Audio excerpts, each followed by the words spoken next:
বাংলা গল্পঘরের সমস্ত শ্রোতা বন্ধুদের স্বাগত জানিয়ে আজকের গল্প পাঠ শুরু করতে চলেছি। আজ আপনাদের যে গল্পটি পাঠ করে শোনাতে চলেছি আশা করি খুব ভালো লাগবে।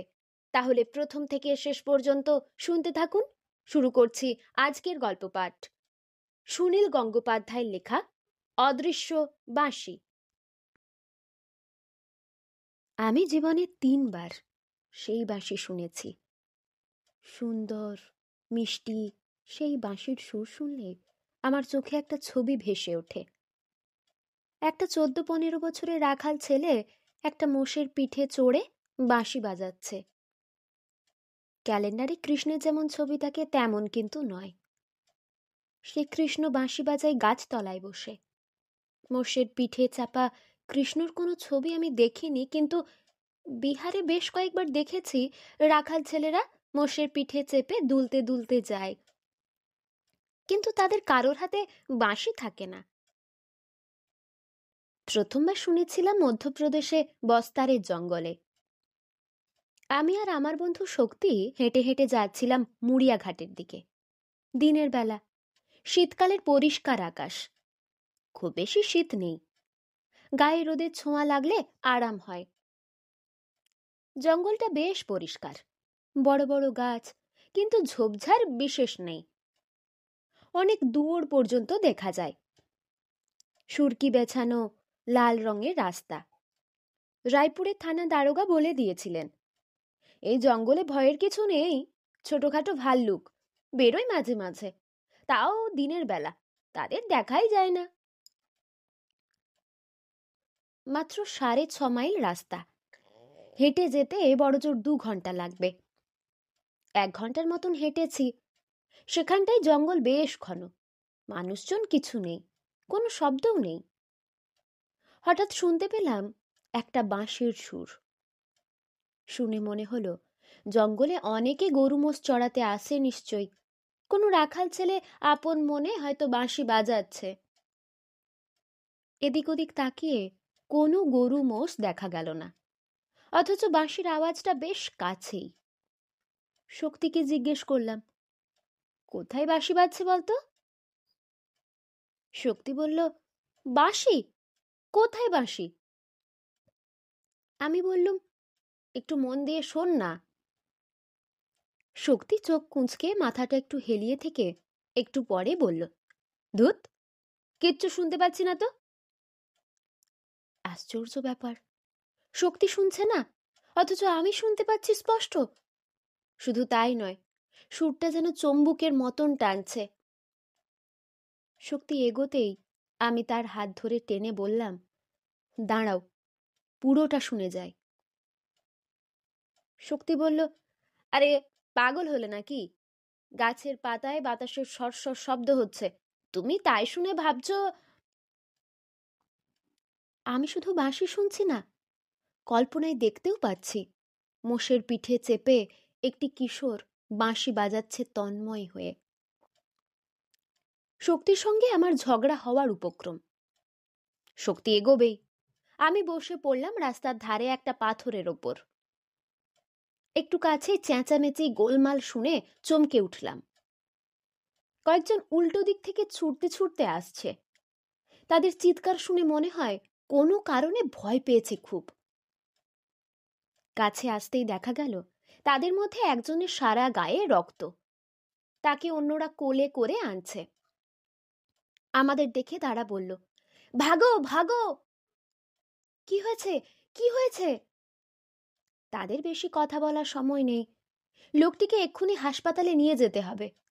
আহত লোকটির বুক থেকে ভলকে ভলকে রক্ত বেরোচ্ছে। সংক্ষেপে তারা জানালো, এখান থেকে একটু দূরে দূরে প্রকাণ্ড ভাল্লুক রয়েছে রাস্তার ওপরে, তারাই আক্রমণ করেছে ওদের। ওরা জঙ্গলে কাঠ কাটতে আসে, আগে কখনো এমন বিপদে পড়েনি। বলাই বাহুল্য, আমরাও দৌড়াতে লাগলুম ওদের সঙ্গে।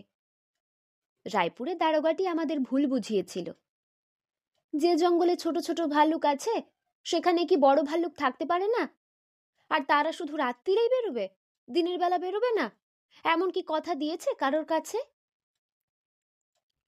আমরা খানিকটা এগুলে ভাল্লুক দুটো আমাদেরও আক্রমণ করতে পারত। তাহলে বাঁশির আওয়াজটাই বাঁচিয়ে দিল আমাদের। কিন্তু কে সেই বাঁশি বাজালো? এ কথা অন্যদের বললেও কেউ তো বিশ্বাস করবে না। শক্তি আমার সঙ্গে ছিল, সেও বিশ্বাস করবে না। কিন্তু বাঁশির আওয়াজ আমি শুনেছি, তাতে কোনো ভুল নেই, এবং ভাল্লুকের ঘটনাটাও সত্যি। শক্তি একটা ভ্রমণ কাহিনীতে লিখছে। দ্বিতীয়বার সেই বাঁশি আমি শুনতে পাই কয়েক বছর পর, কল্যাণেশ্বরী ডাক বাংলোয়। সেবারে আমার সঙ্গে কেউ ছিল না। সেবারে কোনো বিপদ থেকে বাঁচার মতনও কিছু ঘটেনি। কল্যাণেশ্বরী বাংলোটি খুব নিরিবিলি। সেখানে আমি 1 মাস ছিলাম লেখার জন্য। সরকারি বাংলো, তাই ভাড়া খুব সামান্য। চৌকিদার ও রান্নার লোক আলাদা। তারা দুজনে খুব ঝগড়া করে বটে, কিন্তু আমার যত্নের কোনো ত্রুটি হয় না। রান্নার লোকটির হাত খুব চমৎকার।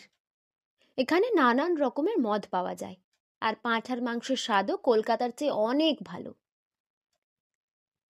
আমি মাঝে মাঝে কলকাতার ভিড় থেকে পালিয়ে গিয়ে কোথাও একা দিনের পর দিন কাটিয়ে দেওয়া বেশ উপভোগ করি। একা থাকায় বিপদও আছে। বাইরের বিপদ, নয়তো ভেতরের বিপদ। কয়েকদিন থাকবার পর হঠাৎ মন খারাপ হয়। সে মন খারাপের কোনো ব্যাখ্যা নেই, কোনো কিছু না পাওয়ার জন্যও নয়, এমনকি নারী সঙ্গ থেকে বঞ্চিত হবার জন্যও নয়। এক এক সময় মেয়েদের সঙ্গে খানিকটা দূরত্ব রেখে মনে মনে তো আরো নিবিড় করে পাওয়া যায়। অবশ্য বেশি দিনের জন্য নয়, অন্তত দিন 15 কোনো নারীকে না দেখে কাটিয়ে দেওয়া যায়। 16 দিনের দিন ছটফটানি শুরু তো হবেই। আমি ঠিক 15 দিনের জন্যই গিয়েছিলাম কল্যাণেশ্বরী ডাকবাংলোয়। দোতলার ঘরটি চমৎকার। এই বাংলোটি ফাঁকাই থাকে বেশিরভাগ সময়, অন্তত আমি থাকার সময় আর কেউ আসেনি। 6 দিনের মাথায় আমার আচমকা মন খারাপ শুরু হয়ে গেল, যেন ভাইরাস জ্বরের মতো। কোথা থেকে আসে কে জানে। একবার মন খারাপ হলে তা বাড়তেই থাকে, কোনো কারণ খুঁজে পাওয়া যায় না। অ্যাসিডিটি হয়নি, গায়ে ব্যথা নেই, শরীর বেশ সুস্থই আছে, তবু খাবারের স্বাদ হারিয়ে গেল। এই সময় হয়তো আশেপাশে মানুষজন থাকলে খানিকটা চাঙ্গা হওয়া যায়, কিন্তু আমি 15 দিন আগে ফিরবই না প্রতিজ্ঞা করে ফেলেছিলাম, এবং সে প্রতিজ্ঞা ভাঙারও কোনো ইচ্ছে জাগলো না। লেখাও বন্ধ হয়ে গেল। এরকম সময় বেঁচে থেকে লাভ কি? কেন পাতার পর পাতা লিখছি না? না লিখলেই বা ক্ষতি কি? আমার জীবনের কি মূল্য আছে? এই ধরনের আজে বাজে চিন্তায় এখন বেশি আসে। তখনও আমি বিয়ে করিনি। 2-3 জন বান্ধবীর কথা চিন্তা করে মনটা ফেরাবার চেষ্টা করি, এবং বাস্তবে যা সম্ভব নয়, মনে মনে তাদের সমস্ত জামা কাপড় খুলে ফেলারও অসুবিধে নেই। তবু কয়েক মুহূর্ত বাদেই তাদের শরীর মিলিয়ে যায়।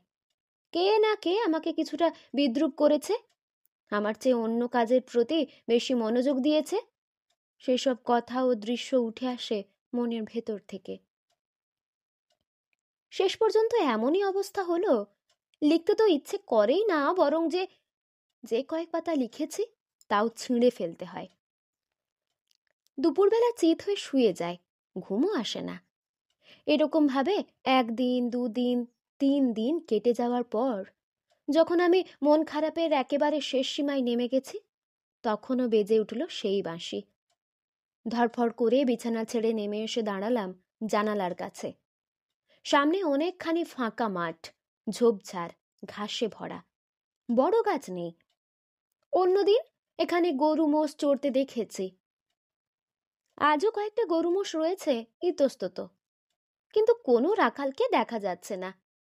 বাঁশি কিন্তু বেজেই চলেছে, আর সে সুর এমনই বাস্তব যে আমার দৃঢ় বিশ্বাস হলো কাছাকাছি কেউ নিশ্চিত সেই বাঁশি বাজাচ্ছে। আমি তড়বড়িয়ে নিচে নেমে এসে ছুটে গেলাম বাইরে। ওদিকের মাঠটায় কেউ নেই। অন্যদিকে খানিকটা জঙ্গলের মতন, সেখানেও কেউ নেই। আরে, ভুতুরে ব্যাপার নাকি? ভূতে বাঁশি বাজায়? এমন কখনো তো শুনিনি। ভূত না হলে দৈব ব্যাপার? আমার মতন একজন বদ্ধমূল অবিশ্বাসীর জন্য কোনো দেবতা এসে বাঁশি বাজাচ্ছে কেন? এটাও তো বিশ্বাসযোগ্য নয়।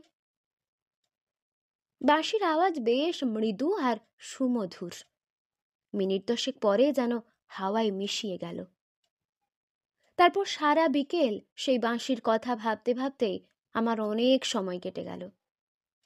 এরকম এক একটা ধাঁধার সমাধান করতে না পারলে কিছুতেই স্বস্তি পাওয়া যায় না। মধ্যপ্রদেশের কবলে আমি যে বাঁশির সুরটা শুনেছিলাম, আজকের সুর ঠিক একই রকম। দু জায়গায় রাখাল, এতখানি দূরত্ব, ঠিক একই সুরে বাজাবে। লোকসঙ্গীতের সুরের মিল থাকে, তা বলে এতটা মিল? এটা আমার নিছক কল্পনা। আগেবার আমি স্পষ্ট শুনেছি, অথচ শক্তি শুনতে পাইনি। কিন্তু কল্পনার বাস্তবের প্রভেদ বোঝার বয়স আমার এখনো হয়নি। কোন রকম অলৌকিক ব্যাপারে যে আমার বিশ্বাস নেই। ভাবতে ভাবতে আমার ঘুম এসে গেল। জেগে উঠলুম প্রায় 7টার সময়। শরীরটা বেশ ঝরঝরে হয়ে গেছে। এক কাপ চা খাবার পর খুঁজতে লাগলাম কলমটাকে। এবার লেখার প্যাডে কলমটা চলতে লাগলো সাবলীল ভাবে। তৃতীয়বার সেই বাঁশি শুনি আরো 4.5 বছর পর। একটা সাহিত্য সভা উপলক্ষে আমি গিয়েছিলাম ত্রিপুরায়। উদ্যোক্তারা আমাদের খাতির করে এক রাতের জন্য সিপাহীজলা ডাক বাংলোয় রাত কাটাবার ব্যবস্থা করেছিল। দলে আমরা 4 জন, আর দেখাশোনা করার জন্য 2 জন স্থানীয় ছিল। জঙ্গল ও জলাভূমির পাশে ডাক বাংলোটি ভারী মনোরম। এসব জায়গায় একলা এলে প্রকৃতির দিকে যতটা মনোযোগ দেওয়া যায়, দল বেঁধে এলে তার উপায় থাকে না। কিছুক্ষণ আহা আহা করার পরেই মন চলে যায় খাওয়া দাওয়ার দিকে। সঙ্গে পানীয় অবশ্য থাকবেই। তারপর আড্ডা। পানীয়ের মাত্রা যত চড়ে, আড্ডা ততই হয়। কেউ অন্যের কথা শুনতে চায় না। সে সময় আমার পক্ষে একা থাকাটাই ছিল বিপজ্জনক। একা হয়ে পড়লেই আমি এক সাংঘাতিক দ্বন্দ্বে কাতর হয়ে যাই। কোনটা সঠিক পথ তা বুঝতে পারি না কিছুতেই। তার চেয়ে আড্ডা, হই হুল্লা ও মদ্যপানে মেতে থাকলে তবু বিলক্ষণ ভুলে থাকা যায়। আমি যদি চাই, যে মুহূর্তে বলবো এসো, তক্ষুনি অপর্ণা আমার হবে। সেসব কিছু ছেড়ে চলে আসবে আমার কাছে। আর আমি যদি না চাই, যদি দ্বিধা করি, যদি প্রকৃতি পৌরুষ দেখাবার বদলে দুর্বল হয়ে পড়ি, তাহলে সে চলে যাবে সদ্য পাশ করা এক ডাক্তারের সঙ্গে। অপর্ণাও যে আমাকে ভালোবাসে, তাতে কোনো সন্দেহ নেই। না হলে সে আমার ইঙ্গিত মাত্র সবকিছু ছেড়ে কাছে চলে আসতে চাইবে কেন? কিন্তু আমি একটু দ্বিধা করলে সে আরেকজনের সঙ্গিনী হবে। এ আবার কি ধরনের ভালোবাসা? এরকম মনে হতে পারে, কিন্তু আমি জানি অপর্ণার কোনো দোষ নেই। সে ভালোবাসা নিয়ে দরাদরি করতে চায় না। একটা পচে যাওয়া বনেদি বাড়ির মেয়ে অপর্ণা। বিশাল একটা অট্টালিকা, কিন্তু সে অট্টালিকার রন্ধ্রে রন্ধ্রে ঘুণ ধরে গেছে। বিরাট পরিবার, সেখানে কেউ কারোকে ভালোবাসে না, মায়া দয়া নেই। সম্পত্তি ভাগাভাগি নিয়ে হিংসে ও সন্দেহের বিষের ছোঁয়া সে বাড়িতে ছেয়ে আছে সব সময়। অপর্ণা মরিয়া হয়ে সে বাড়ি ছেড়ে বেরিয়ে আসতে চায়। মাঝে মাঝে সে অসুখে ভুগছে। ও বাড়িতে থাকলে ওর মতন সূক্ষ্ম স্পর্শকাতর মেয়ে বেশি দিন বাঁচবে না। আর আমি দরিদ্র উদ্বাস্তু পরিবারের ছেলে। দুখানা ঘরের ফ্ল্যাটে মা বাবা ভাই বোনেদের সঙ্গে থাকি। সেখানে অপর্ণাকে টেনে আনা যায়? সদ্য একটা চাকরি পেয়েছি বটে, সামান্য ধরনের। সে উপার্জনে অন্য জায়গায় সংসার পাতাও সম্ভব নয়। তাছাড়া বাবা অসুস্থ, তিনি এতদিন সংসার টেনেছেন। এখন আমি তার পাশে দাঁড়াবার বদলে যদি নিজে বিয়ে করে আলাদা হয়ে চলে যাই, সেটাও হবে চরম স্বার্থপরতা, অমানবিকতা। সেই গ্লানি মনের মধ্যে থাকলে ভালোবাসা কতদিন টিকবে? আমার অপরাধবোধ অপর্ণাকেও তো যন্ত্রণা দেবে। তরুণ ডাক্তারটিকে যে অপর্ণা ভালোবাসে তা কিন্তু নয়, মোটামুটি পছন্দ করে। মেয়েরা নিজের প্রেমিক ছাড়াও আরো পুরুষকে তো পছন্দ করতেই পারে। পুরুষরা এরকম করে না? ডাক্তারটারই ঝোঁকি বেশি। আমি বুঝতে পারি ডাক্তারটির সঙ্গে অপর্ণা চলে গেলে একটা সুস্থ জীবন পেতে পারে। সে ছেলেটির মা ছাড়া আর কেউ নেই। তাছাড়া বিদেশে যাওয়ার কথা চলছে। আমাদের মাঝখানে ঝুলে আছে ভালোবাসা। কিন্তু শুধু ভালোবাসা যে নিজের পায়ে বেশি দিন দাঁড়াতে পারে না, কয়েকটা খুঁটি লাগে, তা যে একটাও আমার নেই। কিন্তু অপর্ণাকে অন্যের কাছে চলে যেতে দিলে আমার পৌরুষের চরম ঘা পড়বে না? নিজেকে কোনোদিন ক্ষমা করতে পারবো? একটি মেয়ে যাকে আমি সত্যিকারের ভালোবাসি, সেও আমাকে মন প্রাণ দিয়ে চাইছে। সে সুখ স্বাচ্ছন্দ্যের প্রশ্নও তোলেনি, তবু আমি তাকে প্রত্যাখ্যান করব? আমি কি তাহলে পুরুষ নামের অযোগ্য হয়ে যাব না? বরাবরই আমি ব্যক্তিগত ব্যাপারে গোপনীয়তা প্রিয়। নিজের সমস্যার কথা অন্য কারুকে জানাতে পারি না। বন্ধুরা কেউ কিছুই জানে না। সিপাহীজলার ডাকবাংলোতে খাওয়া দাওয়া আড্ডা চলল অনেক রাত পর্যন্ত। যে যেখানে পারে ঘুমিয়ে পড়েছে। আমার চোখে ঘুম নেই। আমি এসে বসলাম সামনের বারান্দায়। প্রথম রাতে অন্ধকার ছিল, এখন জ্যোৎস্না ফুটেছে। সময়ের বিস্তীর্ণ জলাভূমিতে চিকচিক করছে সেই জ্যোৎস্না। লম্বা লম্বা গাছগুলো যেন দূরের আকাশের প্রান্ত ছুঁয়ে ছবি হয়ে আছে।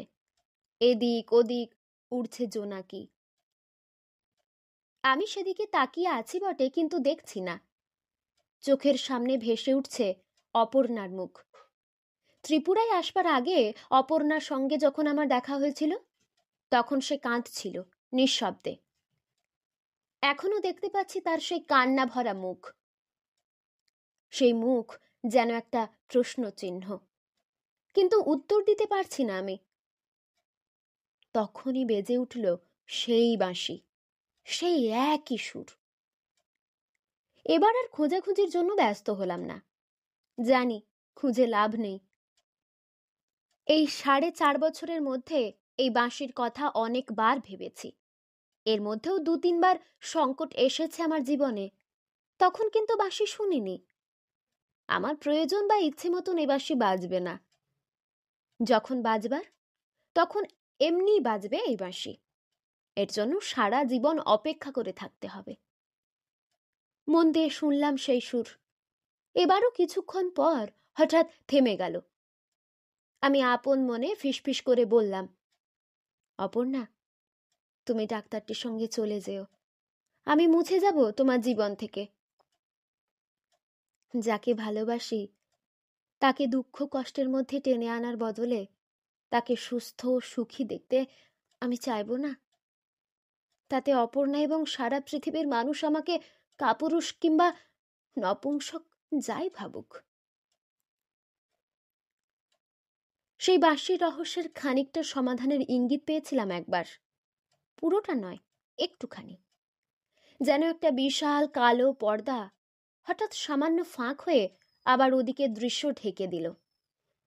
অপর্ণাকে আমি মন থেকে মুছে ফেলতে সক্ষম হয়েছিলাম। মানুষের জীবনে দ্বিতীয় প্রেম আসতেই পারে। প্রথম প্রেমের মুখখানি অস্পষ্ট হয়ে যেতে শুরু করে। যেমন অপর্ণার মুখ আমার আর মনে পড়ে না, শুধু থাকে কিছুটা বেদনাবোধ। সে সুখী জীবন পেয়েছে জেনে আরো ভালো লাগে। দ্বিতীয় নারী আসে অনেক গাঢ়ভাবে। তখন ভালোবাসা স্থাপন করা যায় অনেক শক্ত ভিতের ওপর। নিছক ভুল বোঝাবুঝিতে সে ভিত কাঁপে না। অনেক বছর পরের কথা। শক্তি ও আমি সস্ত্রীক কয়েকটা দিন কাটিয়েছিলাম পাঁচমারির সরকারি বাংলোয়। এখন আর আমাদের বাউন্ডুলে মতন ঘুরে বেড়াতে হয় না। এখন চাইলেই ভালো ভালো থাকার জায়গা পাওয়া যায়।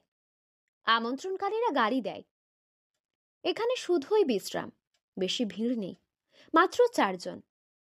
খাওয়া দাওয়া ব্যবস্থার জন্য চিন্তা নেই।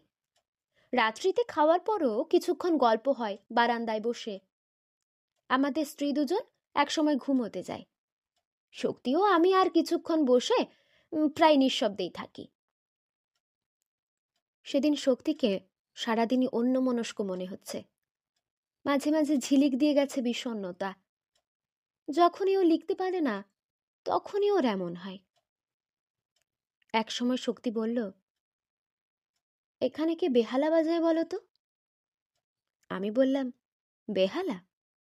জানি না তো, শুনিনি।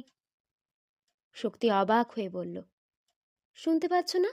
এই তো বাজছে এখন। মনে হয় ওপরের ঘরে কেউ থাকে, একজন বুড়ো মতন লোক, সাদা ধবধবে দাড়ি। আমার সর্বাঙ্গে শিহরণ হলো। শক্তি শুনতে পাচ্ছে বেহালার সুর, অথচ আমি ঝিঝির ডাক ছাড়া আর কিছুই শুনছি না। তবে তবে কি সব মানুষের জন্যেই আলাদা আলাদা সুর থাকে? এতক্ষণ শুনছিলেন সুনীল গঙ্গোপাধ্যায়ের লেখা অদৃশ্য বাঁশি গল্পটি। এই গল্পটি আপনাদের কেমন লাগলো তা আমাকে অবশ্যই কমেন্টের মাধ্যমে জানিয়ে দেবেন। যদি ভালো লাগে তাহলে লাইক এবং সাবস্ক্রাইব করে আমাদের পাশে অবশ্যই থাকবেন। আবার দেখা হবে পরের কোনো একটি গল্প নিয়ে। ততক্ষণ আপনারা ভালো থাকবেন, সুস্থ থাকবেন, সাবধানে থাকবেন। নমস্কার।